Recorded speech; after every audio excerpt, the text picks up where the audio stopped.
Ele frequentava os cultos dos sábados na sinagoga local e observava o sábado como dia de descanso.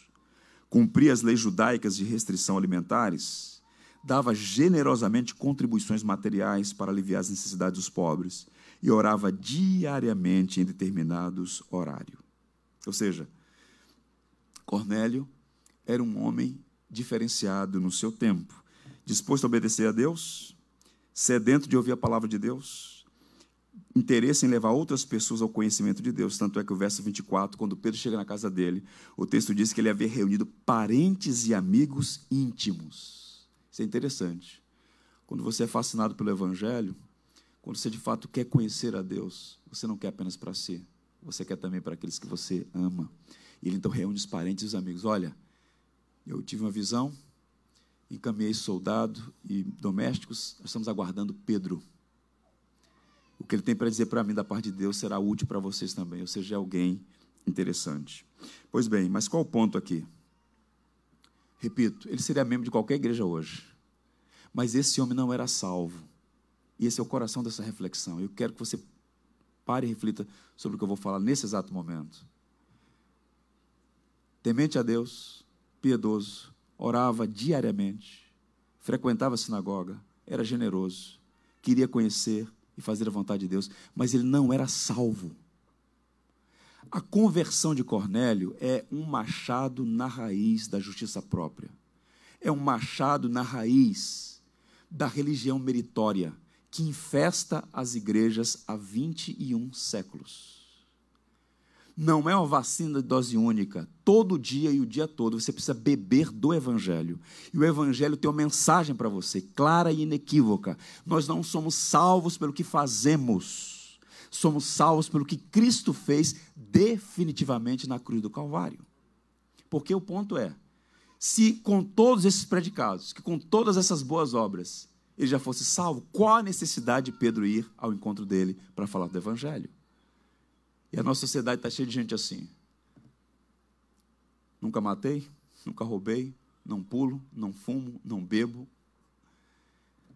É um indivíduo que é caracterizado por certas convenções sociais e práticas de moralidade que têm o seu valor, mas não tem o poder redentivo. Só o Evangelho, razão pela qual o primeiro convertido da história precisou ouvir do Evangelho. E aqui algumas verdades para não esquecermos. A primeira delas, ser uma pessoa sincera e religiosa não é suficiente para ser salvo. Todas as passagens dessa narrativa vão apontar para isso.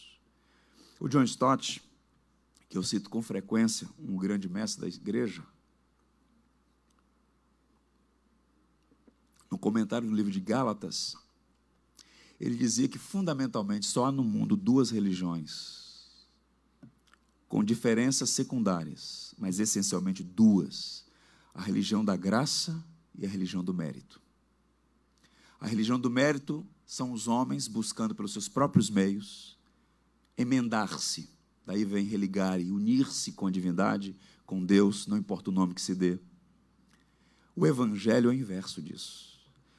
O Evangelho não é o homem indo ao encontro de Deus, é Deus vindo ao encontro do homem. O Verbo se fez carne. A verdade não é uma coisa que você descobre, a verdade é uma pessoa que te encontra.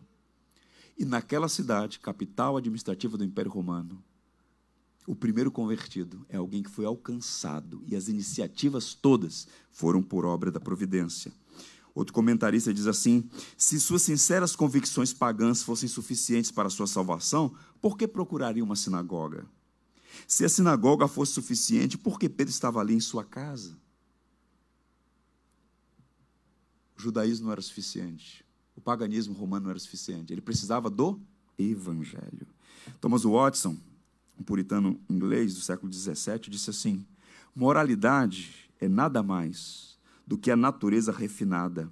É o velho Adão vestido com roupas novas. Um homem moralizado não é nada mais do que um diabo manso. O refinamento moral não é nada mais do que uma coroa de flores sobre um defunto. Entenda uma coisa: salvos pela graça para as boas obras. Obras importam, obras têm valor, não como causa, mas como evidência da salvação. Se você se estribar no que você faz para ser salvo, você ainda não entendeu o Evangelho.